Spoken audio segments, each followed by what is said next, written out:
Assalamu alaikum. Туғандар, мен бүгін бір-екі топтағы адамдарға қайырлы жасағым келді. Тағар айтқанда ойымды айтқым келді. Біріншісі, бұл біздің чолық тағынған қыздарымыз, қарындаштарымыз. Эми сіздер өзіңіздердің таңдап алған дини көз қарашыңыздарға, ынанымыңыздарға лайық бұл киімді таңдап алдыңыздар. Демек, сіздер ушул киімге татыктуу экениңиздерди далилдешиңер керек. Кантип? Ар бир адам өзүнүн эмнеге татыктуу экендигин өзү далилдейт, өзү анын үчүн күрөшөт. Сиздер да күрөшүүңүздөр керек. Күрөшүү укук талаасында гана болушу керек. Сиздер ошол кийимди кийип, ушул жашоодо караңгылыктан өзүңүздөрдү коргоп, Раббыңыздардын алдына барганда жарык жүз менен турууга татыктуусуздарбы? Демек, бул кийим үчүн күрөшүүңүздөр керек. Эгерде бул кийимди кийүү оңой болгондо, көпчүлүк кийип жүрө бермек. Жок. Кимге насип этпеди, аттиң болот. Насип этти, демек аны татыктуу көтөрүү үчүн бүгүнкү караңгылык көрсөткөн бүт каршылыкка туруштук бериш керек. Туруштук берип гана калбастан, сабырдуулук менен, өжөрдүк менен өзүңөрдүн укугуңар үчүн күрөшүүңүздөр керек. Мыйзам буга жол берет. Кыргыз Республикасынын Конституциясы, билим берүү мыйзамы буга толук шарт түзөт. Түшүнүңүздөр, укук кагазда жазылып турганда эч кандай мааниси болбойт. Качан гана ушул кагазда жазылып турган укукка таянып, күрөшкөндө гана актуалдуулугу алдыга чыгат. Сиздердин кылып жаткан ишиңиздер, күрөшүңүздөр бир гана өзүңүздөрдүн жеке Аллах алдындагы укугуңуздарды талап кылуу эмес, балки бүтүндөй мамлекетти атеисттик зомбулуктан, чегинен ашкан атеисттик агрессиядан куткаруудагы бир миссияңыздар дагы болуп эсептелет. Эгерде мага дагы мугалимдер, кээ бир мугалимдер дагы мени элдин көзүнчө кемсинтет, мага дагы заарларын чачат, жашоомду кыйындатат деп корксоңуздар, демек бул коркунуч силер жакшылык алып барбайт. Күрөшүңүздөр, ачыкка чыгыңдар. Алар чектен ашып, мен шариятты деп эле коеюн, шарияттан айланып кетиштин. Алар көпчүлүгүн ошо жолугун чечтиргенге карышып калган мугалимдер, мугалим демиш сабатсыздар, Кыргыз Республикасынын ыйык болгон мыйзамдарында тебелүүдө. Муну бир күн болбосо бир күн мамлекетибиз жана бийлигибиз колуна алат деп ишеничибиз бар. Экинчиси, мына ушундай жолукка кирген кыздардын ата-энелерине кайрылам. Аллах сиздерге жакшылык кылгысы келип, сиздерден тараган кыздарды жолукка кирүүгө мүмкүнчүлүк берди. Кызыңыздын жолугун коргой албасаңыз, аталыгыңыз эмнеде? Ушуну унутпаңыз. Кызыңыздын авратын коргой албасаңыз, уят жерин коргой албасаңыз, кызыңыз өзү коргоп, өзү кийинип, оронуп чыкса, сиз ошону коргой албай чечиндирсеңиз, аталыгыңыз кайсы? Бул бир гана диний эмес.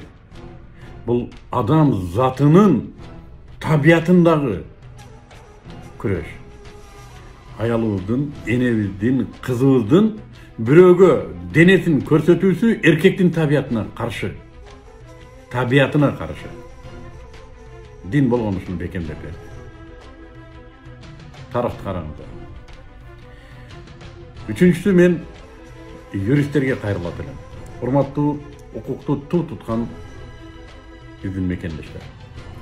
Укугу тебеленип, чырылдап жаткан кыздарыбызды укуктук талаада коргоого алууга жардам бериңиздер. Bir boy götürüp çıkınızlar, düşündürünüzler.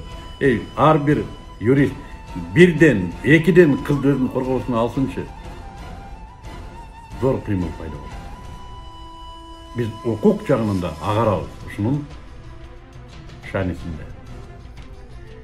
Төртіншісі, ошол мектептерде окуган окуучу кыздарга чыныгы профессионал мугалимдерге кайрылам. Урматтуу мугалимдер, дүйнөгө көзүбүздү сиздер ачтыңыздар. Bir çanaç mayda bir kumalak buzat degендей, arаңыздарда кээ бир атеисттик заары ашып ташып аткан мугалимдерди адепке чакырыңыздар.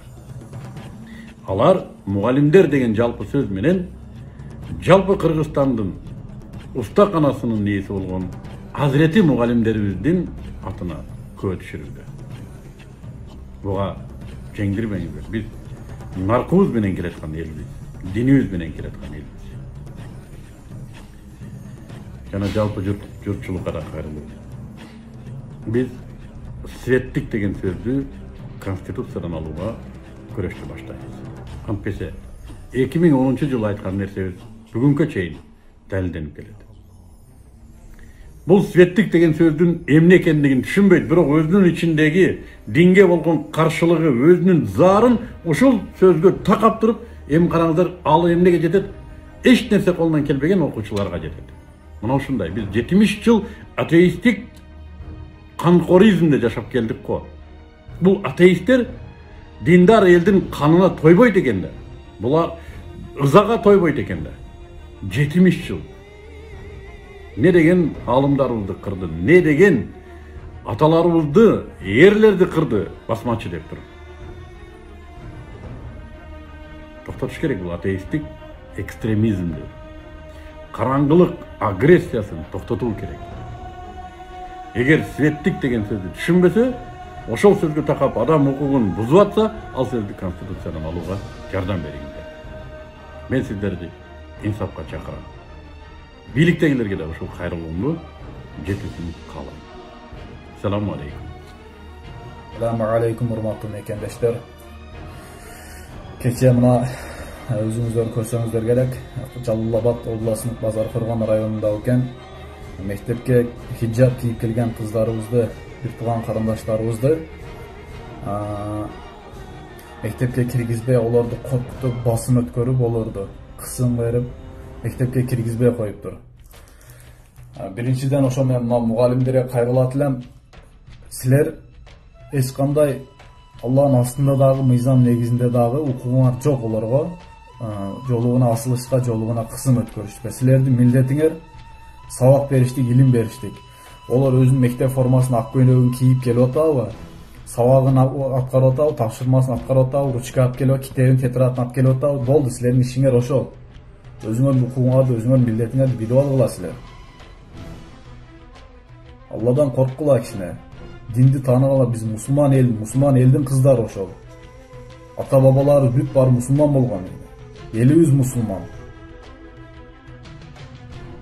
Мамлекеттик деңгээлде мектеп сабагына, мектептерге дин сабагы киргизилсин деген элдин арасында ушундай темалар, ушундай иш-чаралар талкуу болуп аткан элдин ичинде ушуга окшогон иштер болушуна таң каласың да.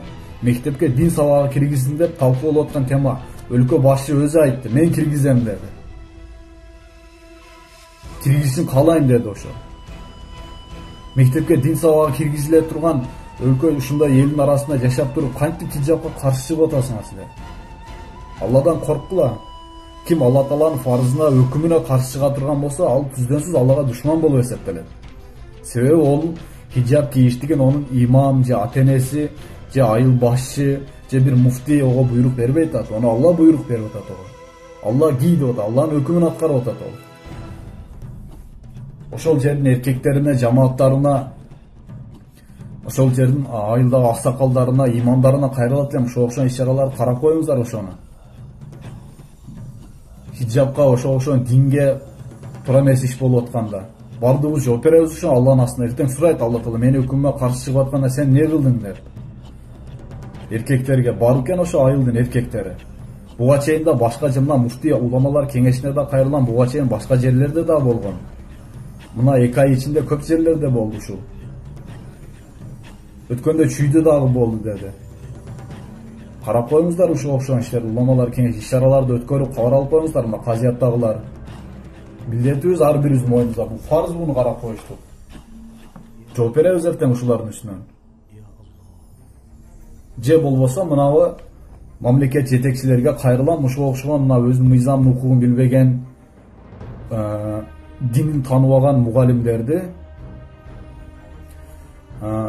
иштен алып таштасын.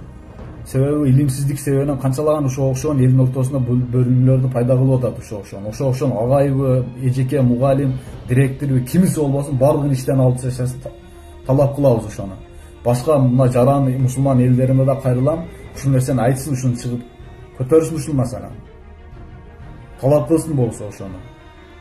Мен жаран катары, мусулман катары ошону талап кылам, ошого мугалим. Буга чейин ким каршы чыккан болсо, учурда ким каршы чыгып атат, Будайында ким каршы чыгам деп атат, баардыгын иштен алып таштасын болсо. Ассаламу алейкум ва рахматуллахи ва баракатуху.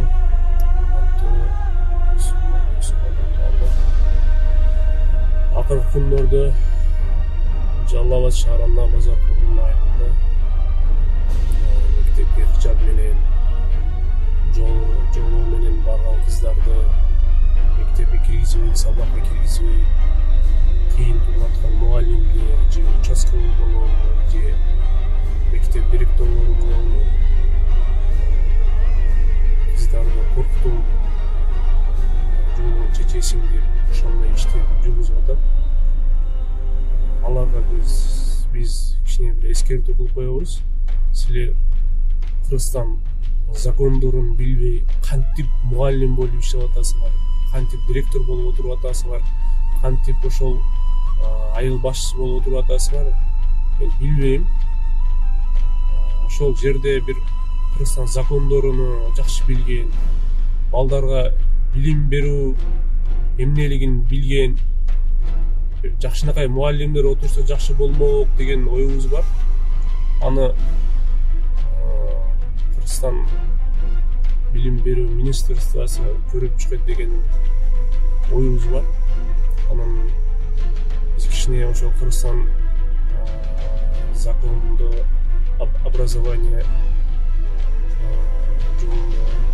статья, 3 статья, ошону биз кичине эскертип коймокчубуз.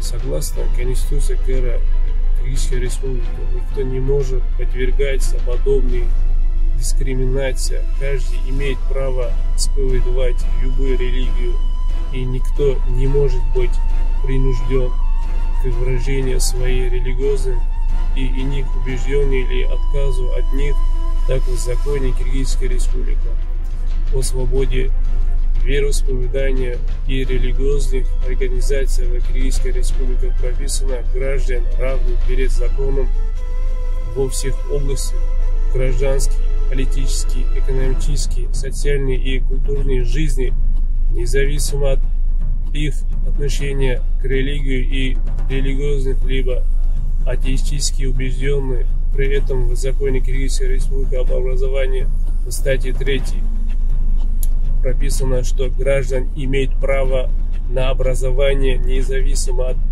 вероисповедания, политических и религиозных убеждений, места жительства и иных обстоятельств. Ал законы силер түшүндүңөр деп ойлойм. Ошондуктан бул ишиңарды токтоткула, бул ишиңар эч бир жакшылыкка алып келбейт. Мусулмандардын карашына каласыңар.